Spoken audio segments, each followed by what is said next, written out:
Ele quis talvez trazer um álibi. É comum a gente ver isso, de às vezes até ir no velório, Uhum. né, quando não se tem autoria É ainda, um jeito para de mostrar ninguém empatia, perceber não, você para ninguém perceber, ah, eu tô uhum. tendo uma atitude normal. "Nossa, ó, vocês são meus amigos de família, eu tô oferecendo minha casa para vocês ficarem, sendo que eu matei a filha de vocês". Uhum. Pois é, e agora, doutora Alessandra, eu queria que você trouxesse um pouco das suas observações com relação à morte, né. Até o momento o Marcelo diz uma coisa, depois diz outra, muitos diz que ele teria atacado, né, a Raíssa com uma abraçadeira, né, que muitas vezes a gente popularmente fala de enforca-gato, que talvez não seria o termo necessariamente mais correto, ou enfim, justo para se trazer. Mas enfim, um ataque como este, enfim, um estrangulamento, como que você analisa a partir de uma rejeição, né, porque ele realmente teria sido rejeitado pela pessoa que ele dizia amar, né, dizia nutrir um sentimento. De novo, né, a gente não fala que é um crime de amor. Isso, na verdade, é um crime de ódio cometido por um indivíduo que tem um baixo controle inibitório e uma baixa tolerância à frustração, é extremamente agressivo quando recebe algo que ele interpreta como insulto. O que chama muito a atenção nesse caso é a sequência de mentiras e o alto índice de manipulação e dissimulação que ele apresenta. Ele inventa uma história baseada na necessidade dela. Ele sabia que ela buscava uma ascensão profissional, ele sabia que ela queria melhorar de vida, era uma jovem que tinha uma vida pela frente extremamente promissora, uma garota linda, e ele inventa toda uma teia para atraí-la para si.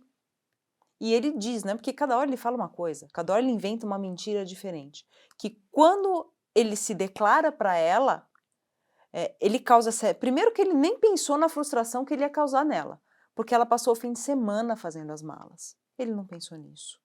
Ela contava com esse emprego, ela contava com melhorar de vida, com ajudar a família, com uma ascensão profissional. E em nenhum momento ele teve, tato, ele teve fineza, ele teve, essa empatia de não frustrá-la. Se você ama uma pessoa, você faz qualquer coisa para que ela não se frustre. E ele não fez isso, ele fez o contrário. Então ele criou toda uma história e de repente ele se declara: "Olha, não tem nada disso, mas eu te amo, você é a mulher da minha vida, vamos ficar junto?". É claro que ela teve uma frustração enorme. Uhum. É natural uma resposta agressiva dela. Ela percebeu o que estava acontecendo ali. E por que ele enfiou ela no carro no caminho a Sorocaba? Não poderia ter, se declarado em qualquer outro momento? Não poderia ter ido à casa dela, preparado um jantar, feito qualquer Uhum. coisa? Porque ele criou toda essa Ele situação. criou uma situação, Uhum. ela com as malas no carro e no caminho ele faz isso? Quando exatamente que foi isso? Se 20 minutos depois que ela sai, o celular já não responde mais. Eles teriam ido para casa dele para almoçar primeiro. Para E almoçar, aí ele igual teria ele fez com o cometido o filho, crime na casa dele, né. né. Uhum. Em 20 minutos isso? É porque depois de 20 minutos ela não responde mais. E percebe que ele usou do mesmo nível de dissimulação com o filho. Uhum. Ele chama o filho para almoçar. Pra contar o que houve, né.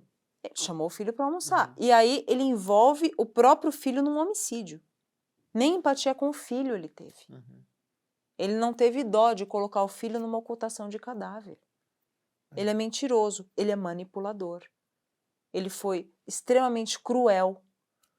Ora ele diz que usou a abraçadeira, mas a perícia encontra uma sacola plástica na cabeça dela e sinais de esganadura. Então ele comprimiu o pescoço dela com as mãos até que ela morresse. Isso não é rápido. Uhum. Isso leva minutos. A qualquer momento ele poderia ter soltado.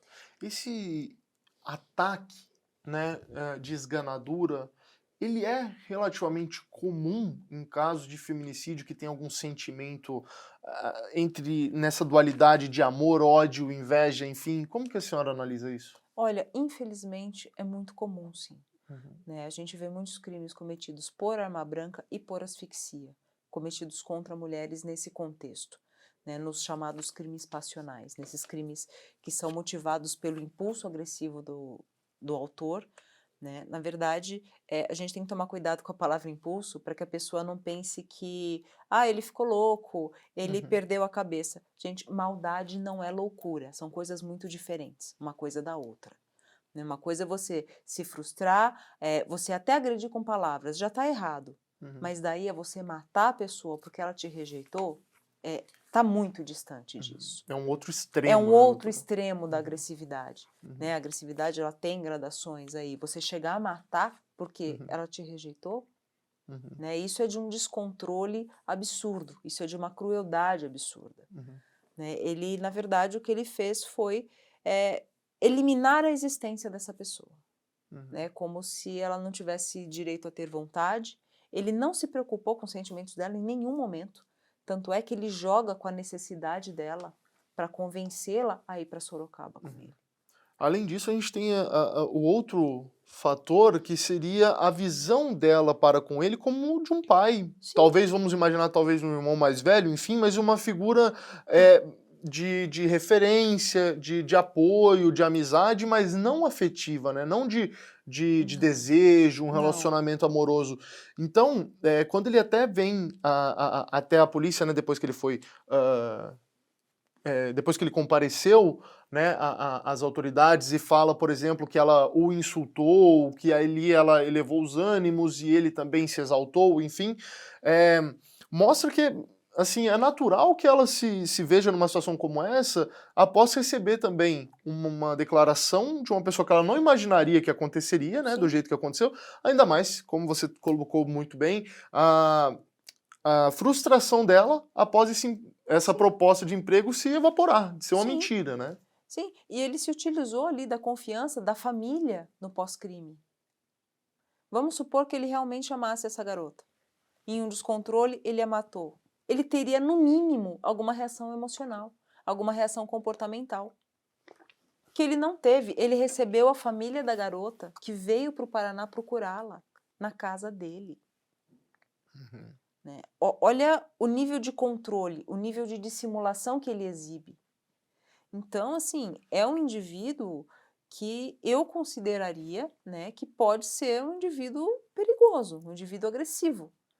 Né? Se com uma pessoa que ele dizia amar, ele fez tudo isso, e com uma família que já tinha confiança, eles se conheciam há anos. Imagine com um desconhecido. Uhum. Ele colocou o próprio filho numa cena de homicídios. Então, é muito grave isso. Né? Do ponto de vista comportamental, do ponto de vista até psicológico, a gente vê que é de uma complexidade alta. E isso tem que ser olhado, isso tem que ser considerado, não é, doutora? Sim. O que eu sempre tenho esse papel de trazer algumas coisas diferentes, né, que me soam estranhas.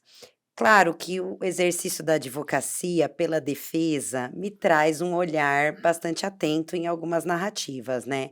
Queria lembrar a todo mundo que essa narrativa de falar que ela teria chamado ele de gordo, feio, mentiroso, isso partiu dele. Sim. Nós ainda não temos ou não tivemos acesso, por hora, a outros relatos de outras pessoas que trariam essa realidade.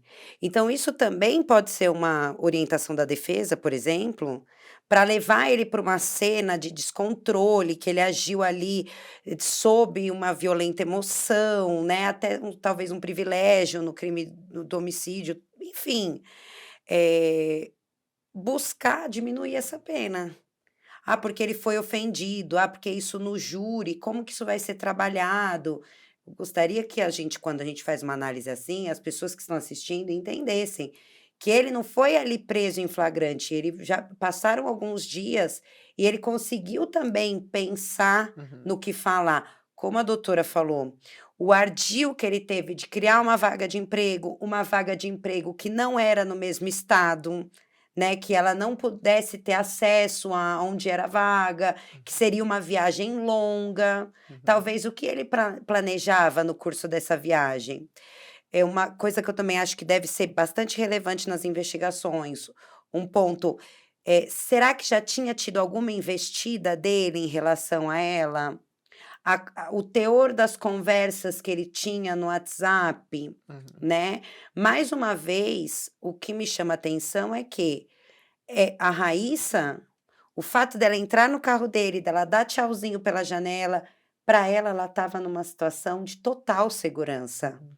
Ela estava imbuída de boa fé, ela estava totalmente enganada, feliz, fez as malas, que ela estava indo para uma vaga de emprego. Era aquele sentimento de novo ciclo, né, doutora? Sim, uma menina muito jovem, né, uma menina bonita, né, que buscava essa questão da beleza, porque uma Miss, né, que já tem essa veia de modelo, estudava também questões de estética, então ela se você percebe que ela estava muito feliz em ir ali, né, dando tchau e simplesmente pode ter percebido que estava dentro de uma enganação, né, dentro de uma mentira.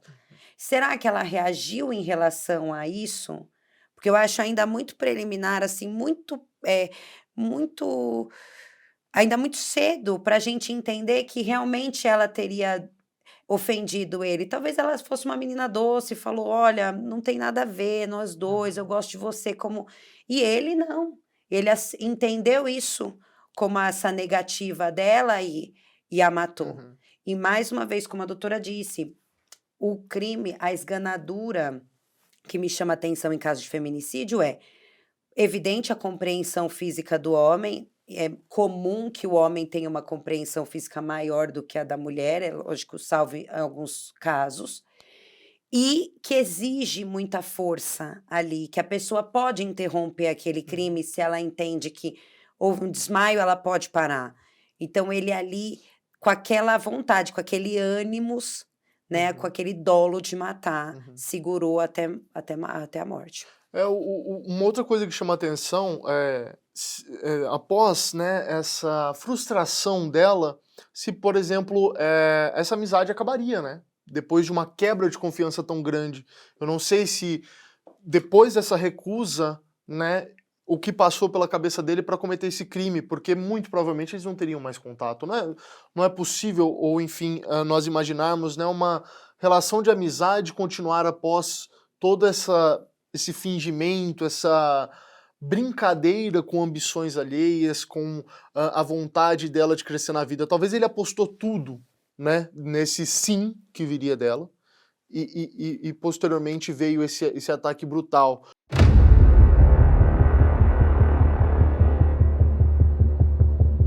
Lembrando que esse vídeo é apenas um corte. Para acessar o conteúdo completo, o link vai estar na descrição, no card ou na tela final.